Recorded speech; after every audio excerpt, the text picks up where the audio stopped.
Hi, my name is Layla, and I'm really delighted to be here this morning. So I'm excited to be preaching in the book of James, and I'm going to start with a few stories about myself. So when I was in the second grade, my teacher wrote on my report card, "Layla is a good student, but she talks too much in class."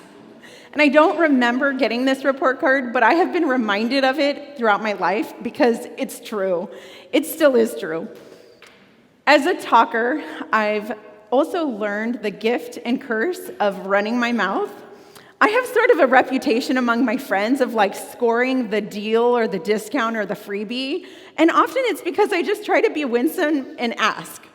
On the flip side, a coworker gave me some feedback, and she was just trying to help me understand that out of my eagerness to help and connect, I would sometimes make promises I didn't or couldn't or even didn't intend to keep. And it was hard to hear. I wasn't doing it maliciously. It was just this unrealistic awareness of my capacity. And it was really helpful. It's helped me slow down with my coworker and really take our conversations more deliberately and make commitments more deliberately. So it was helpful to hear. I think back to a time when I was in college. I had just come to faith. I was eager in my learning about and following Jesus. And I quickly became aware that my new friends who are Christians, spoke differently than me. And so I worked really hard on cleaning up my language. And it wasn't easy. It still isn't. I feel like you can swap about 80%. You can do some creative swapping with about 80% of your language, but there's still like a 10% that kind of lives in you and comes out when you're mad or scared, right? Maybe that's just me. But have you ever just wanted to be better? Like be more kind or more gentle or more calm or more clean languaged? I wish I could have told my younger self, give it time. It will come. For now, just spend time with Jesus. I was putting so much focus on my external facing self that I didn't realize it was as if there was this iceberg. And my language was just part of the tip of the iceberg, but actually what was underneath was hurt, jealousy, sadness, resentment. In addition to just this experience as a kid of feeling undermined or not being able to own my feelings, with a nice little touch of rebellion in there, right? And so there's this iceberg that's kind of fueling what comes out. But actually it was what's underneath the surface is where Jesus wanted to do a transformative thing in me. So whether you're a talker or whether you're a quiet soul or somewhere in between, I think we can all agree that our words matter. The things we say, the things we don't, they have impact, and they even if we don't do it, they have impact regardless of our intent. Words give us an opportunity to express ourselves. They give us an opportunity to connect with others. We can use words to be creative and cultivate creativity or to crush someone's spirit. Words can do a lot of things. But what if the things we say or the things we don't are also a litmus for how well we are loving God and loving others? James has something to say about this. As we continue to go through the book of James in this Now What series, today we're going to unpack chapter 3. And James continues this theme in chapter 3 of living out of our faith with integrity at the most practical of levels, like how we follow God, how we treat other people, and today, how we speak. And the ways in which our words reveal who we are and what we value. So let me start us in James chapter 3, verses 1 and 2. Not many of you should become teachers, my fellow believers, because you know that we who teach will be judged more strictly. We all stumble in many ways. Anyone who is never at fault in what they say is perfect and able to keep their whole body in check. Okay, James starts us off strong. He starts with this corrective, like, do not strive to teach. This is actually a continuation of chapter 1 and 2's exhortation, this challenge to live lives of congruency, that our words, our actions, and our values are in alignment with this God that we follow. Chapter 3 is an emphasis on the importance of being transformed. Do not strive to teach. Strive to be transformed. Who you are becoming is more important than the leadership roles that you take. James continues with a few analogies, and I love analogies. Okay, they're like my love language. There are these pictures that are painted to help us understand another thing. So he starts with a few analogies. When we put bits into the mouths of horses or make them obey us, we can turn the whole animal. Or take ships as an example. Although they are so large and are driven by strong winds, they are steered by a very small rudder wherever the pilot wants to go.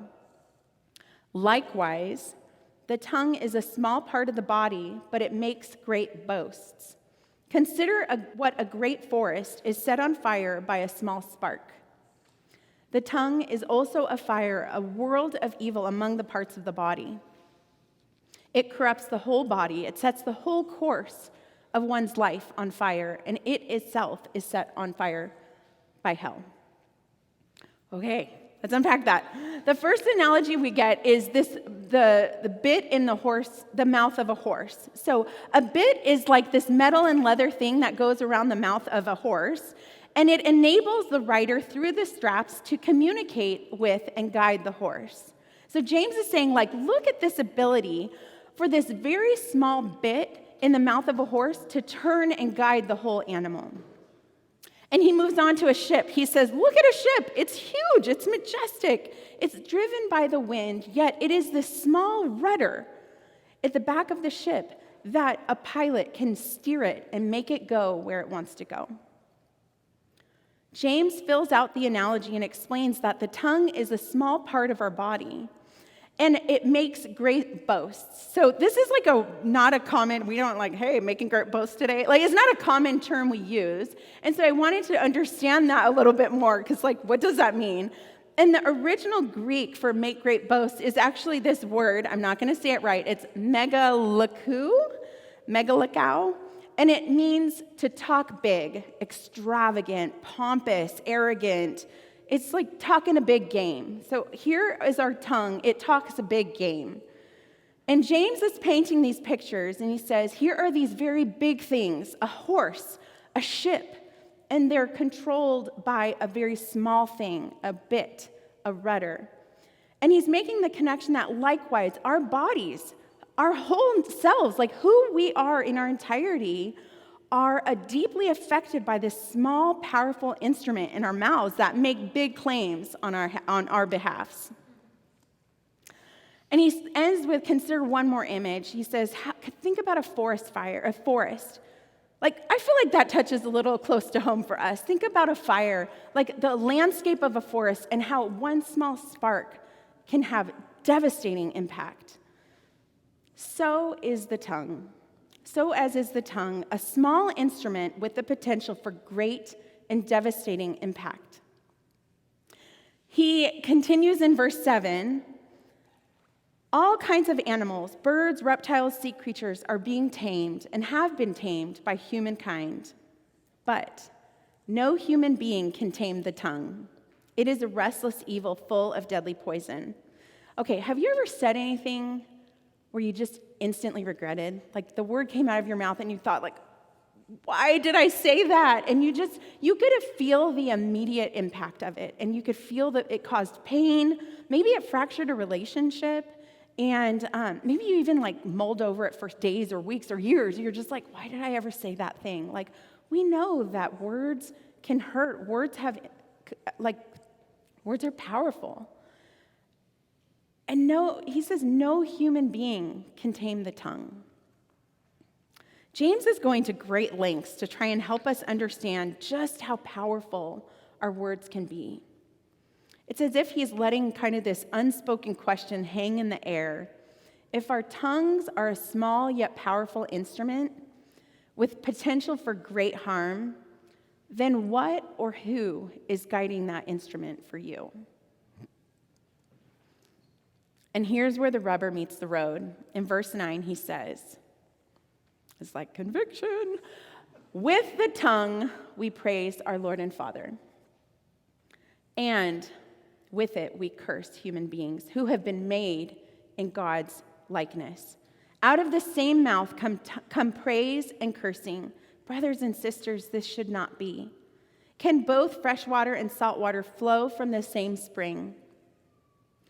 My brothers and sisters, can a fig tree bear olives or a grapevine bear figs?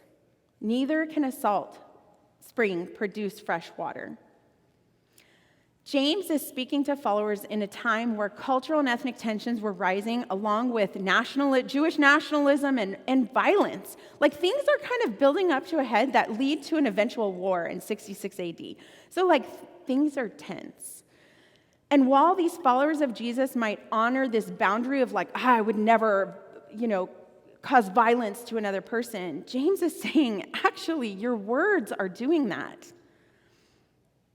James is calling out the violent rhetoric in them that incites such kind of violent perspectives towards the other. Now, while the reasons for the tensions in James's time might be different than today, we don't actually have to look far or wide in our culture or even in our churches to find similar instances of just violent rhetoric that disparage the image of God in the other. We have this capacity to make the other the other side of whatever issue we think of as the enemy. And we other people who are made in God's image, people who are created with inherent value and are worthy of dignity. You know the phrase, do you kiss your mother with that mouth? I feel like James is saying, do you worship God with that mouth? How can it be that in one breath you're worshiping God, and then in another you write off those who are made in God's image? These two things, he's saying, cannot coexist in us. A spring is either fresh water or salt water. A tree is either a fig tree or an olive tree. So, if we are worshiping God in one breath and writing people who are made in God's image off in another, then one of those is authentic and one of those isn't.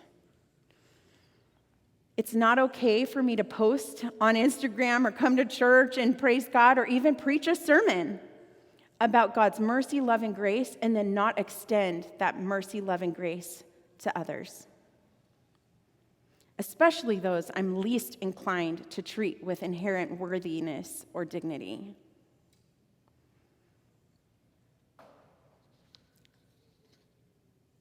How are you treating others?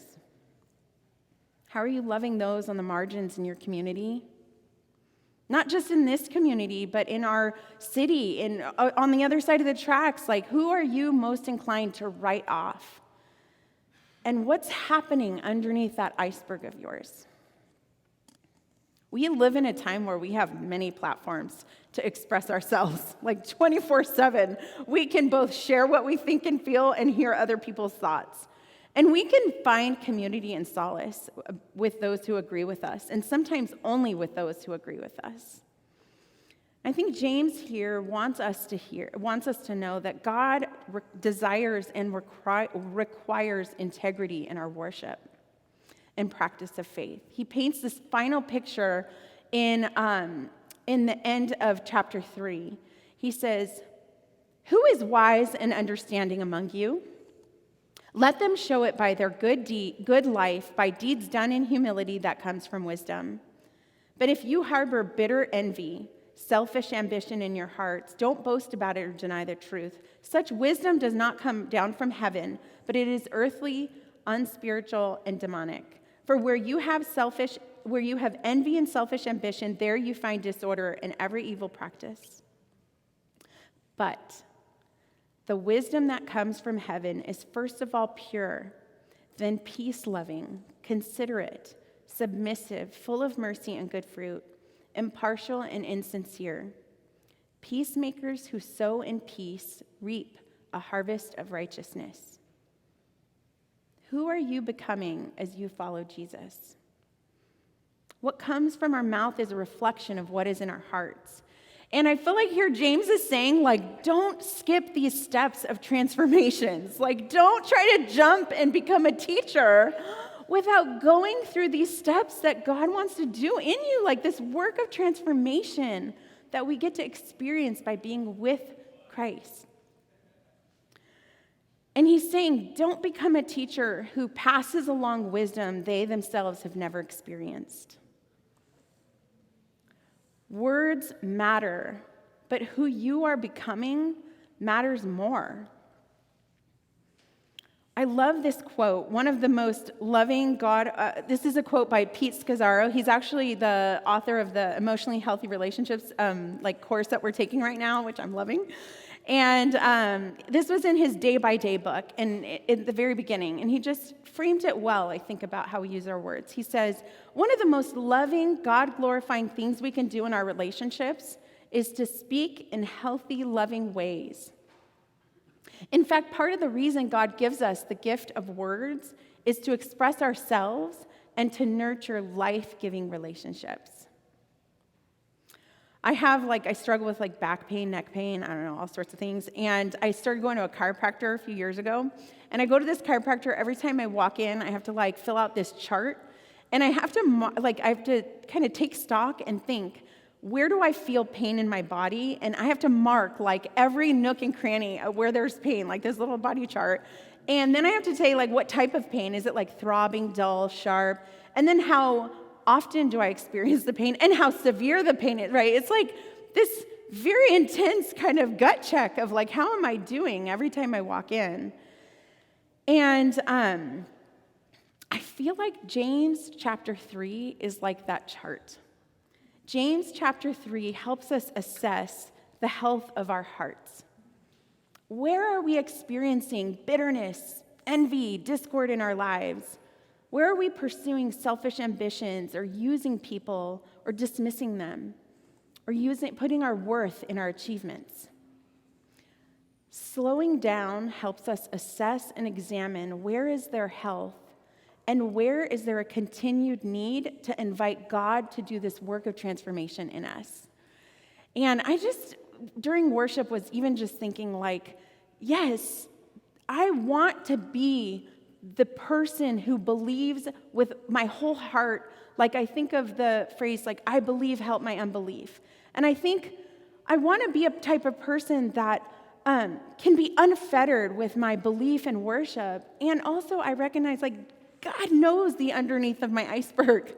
God knows what's going on there and what needs healing and what needs addressing, and is waiting to see, am I going to invite that work of transformation?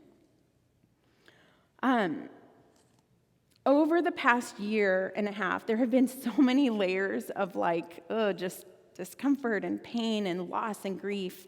And it's been layered. It's the COVID and pandemic, and then all the stuff that goes with it, racial reckoning in our culture, and even just the political kind of chaos that's going on. And I love my parents deeply. They matter so much to me. And yet, one of the relationships in my life that I experienced quite a bit of tension, especially this past year, navigating all these layers, is with them. And throughout the year, as we kind of talk about the different things happening in, with COVID or in our society or in our culture, I would just get so frustrated with them and so angry. And I would just would lash out. And we would lash out at each other. We are very much a loud and hash it out kind of family. And I love that about that, but it was getting to the point where we were starting to write each other off. And we were no longer seeking to understand or really care, but we were just struggling to love each other. And I was thinking recently of this book, I've thought of this since I read it a few years ago. Brene Brown wrote this book called Braving the Wilderness, and it's got a subtitle The Quest for True Belonging and the Courage to Stand Alone. It's a good book. I highly recommend it. And in it, she has a chapter titled, People are hard to hate close up, so move in. And I just feel like that has stayed with me. I read it a few years ago, but as I look back at the last year and a half, I am filled with regret. I am sad that I didn't seek to move in a little closer to my family. Now, strangers on the internet, I have no problem. Like, we have differences, I don't know you. But like, friends, families, neighbors, my parents, people, they're in their 70s. And I missed out on a year and a half with them. And I recently went to go visit them this month.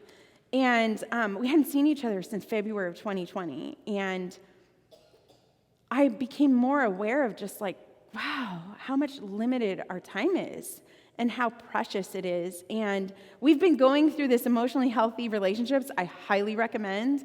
And it has helped me think more intentionally about what has shaped my family.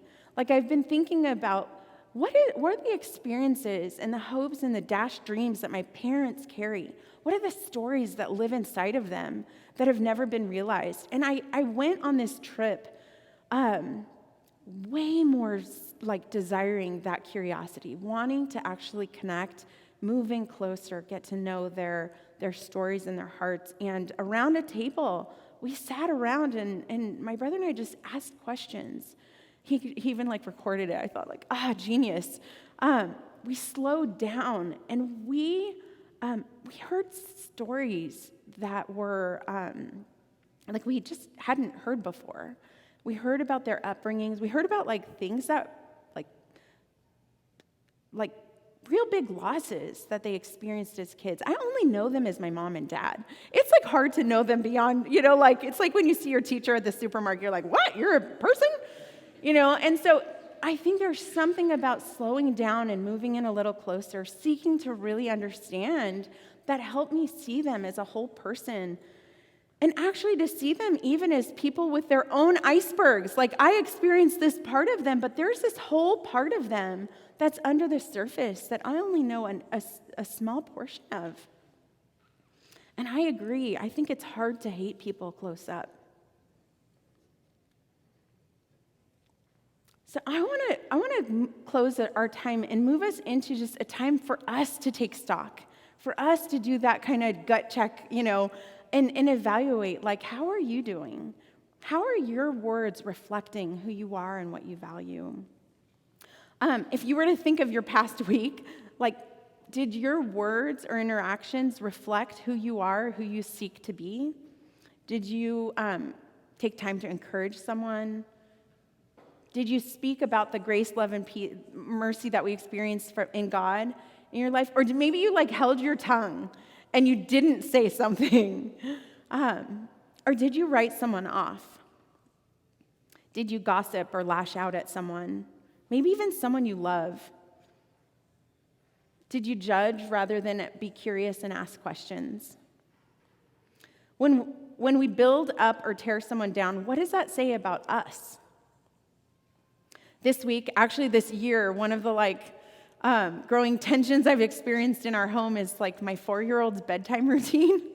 It sounds silly, but this thing has become a monolith. It's 90 minutes long, and it has a lot of books and songs, and then bathroom breaks, and then multiple tuck-ins, and multiple okay, good night, last one, And I just have been my other son gets up so early. And so this time when my kids are asleep is feels like the only time we get, my husband and I get for us. And so I've just, the summer has made days, the daylight longer, and it's summer, they sleep in longer. And so now this time at night that we're used to getting is shrinking and shrinking and shrinking. And I'm getting so frustrated. And the other night, I realized, my 4-year-old came out because he was on another bathroom break, and he came out of the bathroom and he said, "Mom, can you just speak more kindly to me?" That's Holy Spirit conviction right there. It made me realize, my son is 4. I love him with my whole heart. I want to be a person of peace and safety for him. And here I am making him feel bad for going to the bathroom. I mean, I think he wants to read a book in there, but or like bad that he wants an extra snuggle at night. Now, those frustrations are real, and I think we really do need to tune up our schedule a little bit, but so is the impact of my choice to take it out on my kids. So I want to leave us with some space before we move into a time of ministry and give us a chance to reflect and invite you to consider, like, how might God be inviting you in this area in your life? And I want to end with this quote I heard recently. It's Shauna Nyquist is like an author. She's a believer. She's a Christian, and she's an author, bunch of best-selling books. And she talked about how, like, that fame of writing a bunch of best-selling books kind of messed with her. And now she's kind of pulled back, and she said, I want to be a person who pursues a smaller life marked by delight. And I loved that phrase, like a smaller life marked by delight. And I want to end with just a little tweak of her phrase to leave with you. What would it look like for us? Like, how can we invite God to help us pursue a slower life so that our words are marked by delight? So let's take some time to reflect, and then Ryan will be up to invite us into some prayer ministry.